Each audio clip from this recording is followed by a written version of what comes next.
अब ये बताइए, प्राइवेट साइट्स होते हैं, आयोग का एक बीपीएससी का साइट है, उस पे जाते हैं आप, फॉर्म अप्लाई करते हैं, फॉर्म भरते हैं, ठीक है। ठीक वैसे ही प्राइवेट साइट्स है, बहुत सारे कंपनियों के, बहुत सारे नॉर्मल लोग चलाते हैं, हम आप जैसे भी साइट्स हैं, हमारे पास भी आज तक किसी का भी हैंग नहीं करता है। इतना बड़ा आयोग है, उसका बात बात में सर्वर लो हो जाता है, साइट हैंग कर जाता है। अब नॉन सीरियस का देखिए क्या कॉन्सेप्ट निकल रहा है कि ये लोग ये बात कह रहे हैं 3 दिन सर्वर नहीं चला है, साइट में कुछ ओटीपी नहीं आया है, फॉर्म अप्लाई नहीं हो पाया है, और 3 दिन के बाद से डेट खत्म हो जाता है, जाया जाता है हाई कोर्ट, हाई कोर्ट कहता है भैया ये नॉन सीरियस लोग हैं। मतलब आंख बंद करके सारा डिसीजन करते हैं। सीधी सी बात ये अब तो हमारी जो न्याय की मूर्ति है उसके भी आंख खुल गए हैं। अध्यक्ष, अब हाई कोर्ट के जो चीफ जस्टिस हैं या फिर जो भी जस्टिस जी हैं, वो अपना आंख खोल के देखें, समझे, फिर निर्णय करें। आयोग जैसा बोल देता है, उनको लगता है हाई कोर्ट को कि यही तो बात सही है, क्योंकि अपने लोग हैं, अपने बेटा बेटी, कोई किसी का बेटा बेटी बिहार में नहीं पढ़ रहा होगा, और हम आप यहाँ बैठे हैं, मैक्सिमम बच्चे बिहार से डायरेक्टली पढ़ के नहीं आए हैं, कहीं ना कहीं दूसरे स्टेट में जाना पड़ता है हमें पढ़ने के लिए। शिक्षा की इतनी घटिया वहाँ व्यवस्था है बिहार में, इतनी घटिया व्यवस्था है कि आप बोल नहीं सकते। कोई भी बड़ा कोचिंग संस्थान वहाँ नहीं पहुँचता है। पटना जितना बढ़िया हमारे पास कोचिंग के लिए हब है, यूपीएससी भरा पड़ा होना चाहिए, लेकिन किसी को भी दिन दहाड़े पकड़ के उगाही कर लिया जा सकता है।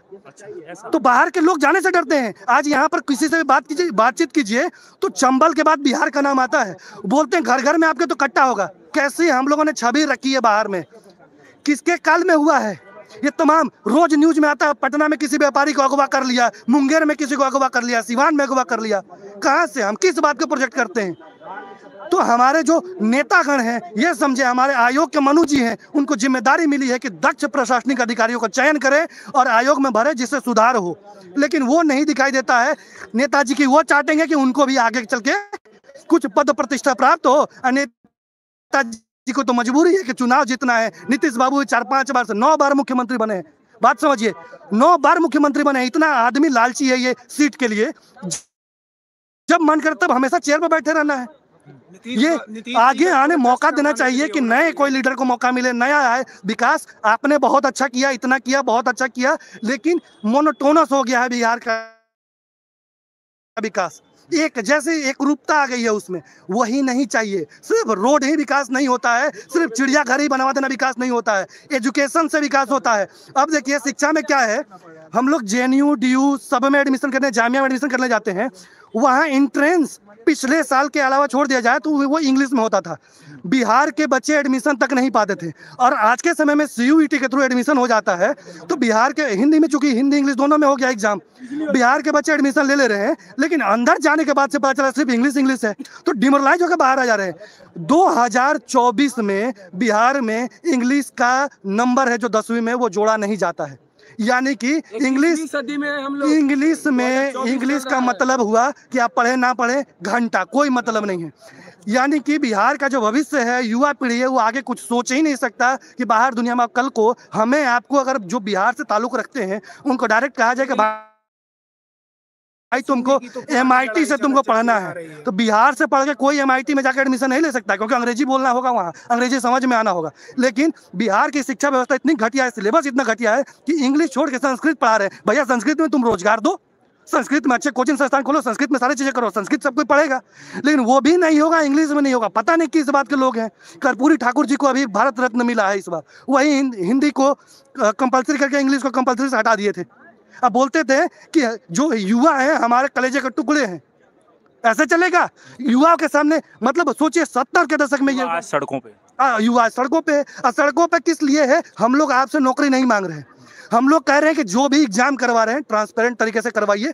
हमारी मेहनत, हमारी किस्मत, हम अपने हिस्से का अपना मेहनत कर लेंगे, अपने हिस्से का अपनी किस्मत लिख लेंगे, लेकिन आप ट्रांसपेरेंट तरीके से एग्जाम करवा दीजिए, हम अपना भविष्य समझ लेंगे। लेकिन ये सरकार जो है, ये चाटुकार है, इन लोगों को कोई मतलब नहीं है युवाओं के भविष्य से, इनको चुनाव से, सत्ता से और पद से सिर्फ मतलब है, युवाओं के भविष्य से कोई मतलब नहीं है, बिहार के भविष्य से कोई मतलब नहीं है। ये तमाम जो नेतागण हैं ये बात करते हैं कि बिहार के भविष्य के लिए हम कर रहे हैं, बिहार के युवाओं के लिए बात कर रहे हैं। मैं ये कह देता हूं कि ये सारे के सारे झांसे में रखते हैं सबको, और जो बार बार न्यूज मीडिया पे आके कहते हैं ना कि जनता सब जानती है, मेरा मानना जनता कुछ नहीं जानती है, जनता 2 मिनट में सब भूल जाती है। अब देखिए हमारे पास विकल्प क्या रहता है, एजुकेशन एकदम घटिया क्वालिटी की, पूरे भारत में देखा जाए तो उनमें से सबसे नीचे आएगा बिहार ही। एजुकेशन में तो वैसे साक्षरता रेट में सबसे नीचे ही आता है बिहार के, सबसे स्थिति गड़बड़ है, बेरोजगारी एकदम चरम पे है। और नीतीश कुमार जी का आंकड़ा कहता है कि बेरोजगारी बिहार में उतनी नहीं है जितनी बताई जा रही है। हम लोग सारे लोग बिहारी से हैं,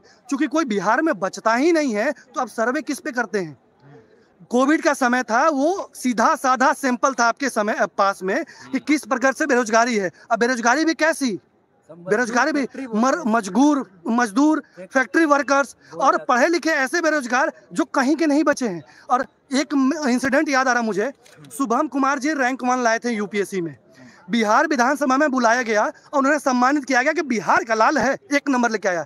लेकिन इतने मूर्ख हैं ये शासन सत्ता का तंत्र, या फिर लोग बताना नहीं चाहते हैं, शुभम कुमार का एक भी क्लास बिहार में पढ़ाई नहीं हुआ था, एक भी क्लास बिहार में पढ़ के बिहार का सक्सेस नहीं लिया था वो। अगर सक्सेस वास्तविक अर्थों में वो होगी बिहार से यूपीएससी में, अगर बिहार की पढ़ाई का योगदान हो। हम तुक्के से बिहार की मिट्टी में पैदा हो गए हैं, लेकिन शिक्षा दीक्षा बिहार से नहीं हो रही है। आप कहें कि बिहार ही तो टॉप कर गया, अबे खून से क्या होता है, खून तो पूरे भारत भर के ए पॉजिटिव बी पॉजिटिव है। इसका मतलब क्या हो गया कि बिहार का तुम शिक्षा में कितना योगदान दे रहे हो, तुम्हारा शासन सत्ता तंत्र कितना योगदान दे रहा है, तुम ये पीठ थपथपाओ अपना, नीतीश बाबू पीठ थपथपाएं कि हम 2010 में शासन में थे और हमने शिक्षा में ये रिफॉर्म लाया कि तमाम बच्चे पढ़ के निकल रहे हैं, जेएनयू ड्यू में भरे पड़े हैं और वहां से टॉपर पीएचडी कर रहे हैं, एमआईटी में जा रहे हैं, ऑक्सफोर्ड में जा रहे हैं। ये इस पर बात नहीं होगी, बात हो गई जाति जनगणना करवा लेते हैं, कितना यादव है, कितना कोयरी है, कितना चमार है, कितना दुसाध है, इस पे खूब बात होगी। हमारे बाप दादा भी वही सोचते रह गए, आज की पीढ़ी भी उसी बात पे लड़ रही है। लेकिन कोई एजुकेशन पे नहीं लड़ रहा है, कोई स्वास्थ्य पे नहीं लड़ रहा है। आज जाकर देखिए हमारे सदर अस्पताल की क्या स्थिति है, सदर अस्पताल की ऐसी स्थिति है जो टॉयलेट के बिना स्थिति हो, दवा भी नहीं, दवा की तो बात छोड़िए, उपचार डॉक्टर मिल जाए वही बड़ी बात होगी। किसी का हाथ में इन्फेक्शन होता तो पैर काट देता है, किसी के कान में इन्फेक्शन होता है हाथ काट देता है। ये तमाम न्यूज आप लोग देख रहे होंगे, न्यूज मीडिया का साथी हैं आप, तो ऐसी स्थितियां देखने में आती है। इस पर किसी को ध्यान नहीं जाता है, इस पर कोई बात नहीं करना चाहता। बात करेंगे तो हम फलना जाति से हैं, फलना रेपिस्ट को टिकट मिल गया है, फलना रेपिस्ट जीत रहा है। हमारे बाप दादा शाम में यही चर्चा करते हैं, गांव के प्राथमिक स्कूल का, माध्यमिक स्कूल का, हाई स्कूल का क्या स्थिति है, अपने थाने का जो अस्पताल है, सदर अस्पताल है, उसकी क्या स्थिति है, इस पर कोई बात नहीं करना चाहता। तो मेरा मानना है कि जितनी सरकार दोषी है, ठीक उतना ही हमारे गार्जियंस भी दोषी हैं इस बात का। और अपने जो टीचर है पटना में चाहे मुखर्जी नगर में, सब लोग अपने व्यवसाय को खोल कर रखे हैं। जब उनके हित पर बात आती है बात करते हैं, नहीं हित पर बात आई सब ठीक है। तो ये समझना होगा सरकार को। और सरकार जब नॉर्मलाइजेशन लेके आ रही है तो सीधा सीधे दिख रहा है, विधानसभा चुनाव है अगले साल, इसलिए अफरा तफरी में एग्जाम भी कराया जा रहा है। बीपीएससी के इतिहास में सबसे ज्यादा सीट इस बार आया है। मुझे नहीं समझ में आता इतनी जल्दी क्या थी, तुमको जुलाई में करवाना था फिर से एग्जाम, फिर 1500 सीट लेकर आते, 1500 भी दो, 1500 वो दो। नहीं, इनको सीधा सीधी है कि 2100 सीट में से 1500 बेच देना है, 1500 करोड़ इकट्ठा कर लेना है और चुनाव जीतना है। और जानते हैं बिहार में दारू बांट दो, पैसा बांट दो, चुनाव हो गया, जाति पर एक दूसरे को लड़ा दो। तमाम जब भी चुनाव आते हैं किसी भी, पूरे भारत भर की स्थिति यही है कि जाति धर्म के नाम पर लड़ाइए, चुनाव जीतिए, पैसा बांटिए। और उसी चीज को भुनाने के लिए बीपीएससी को इस बार मोहरा बनाया गया है। और बिहार सरकार पिछले 3-4 सालों में इस कदर एक्टिव हुई है कि किसी भी एग्जाम को सही तरीके से कंडक्ट नहीं करवा पा रही है। और जब भी कोई छात्र जाता है, चाहे वो एसआई के हो, चाहे सिपाही के हो, चाहे टीचर के हो, चाहे बीपीएससी के हो, कोई भी जाते हैं तो ये लाठी लेके खड़े रहते हैं जैसे गुंडे हैं, अपना दिमाग ही नहीं लगाते हैं, एकदम रोबोट बन चुके हैं, ये मशीन बन चुके हैं और सरकार के इशारों पर नाच रहे हैं। वो एसपी डीएसपी हैं, वो जो भी पढ़ के गए हैं, वो इथिक्स एक पेपर होता है 4th पेपर यूपीएससी में, उसमें एथिकल वैल्यू के बारे में समझाया जाता है। लेकिन वो लोग अब पता नहीं उसको किस ताक पे रख के आते हैं कि अपना दिमाग बंद रखो और जो ऑर्डर मिलता है वही फॉलो करो। ऑर्डर का मतलब ऑर्डर होता है आँख कान खुला रखना होता है। तो तमाम चीजें हैं कि जो सरकारें ना सुन रही हैं, ना जनता देख रही है, और एक दूसरे का सब जी हजूरी। वो जो कहा जाता है ना कि राजा ने कहा रात है, मंत्री ने कहा रात है, संतरी ने कहा रात है, मगर ये सुबह सुबह की बात है। तो सब कोई आंख बंद कर लिया है, अकारा भाई रात तो हो गई है, अंधेरा हो गया, सब ठीक है। जैसे शुतुरमुर्ग क्या करता है, भाग के आएगा, दौड़ते हुए आएगा और अपना सिर को क्या करता है, बालों में घुसा लेता है जब भी उसको डर लगता है, और उसको लगता है कि सिर छुपा लिया, पूरा शरीर छिप गया है। छोटे बच्चे को देखते हैं ना कि बोले चलो बेटे बाबू लुका छुपी खेलते हैं, तो वहीं आंख बन के खड़ा हो जाता है, कोई देख ही नहीं रहा है। ठीक, सरकारें भी ऐसे भी कर रही हैं, शासन प्रशासन के तंत्र के लोग भी वही कर रहे हैं, जनता भी वही कर रही है। मुझे दुख शासन प्रशासन के लोगों से ज्यादा जनता से है।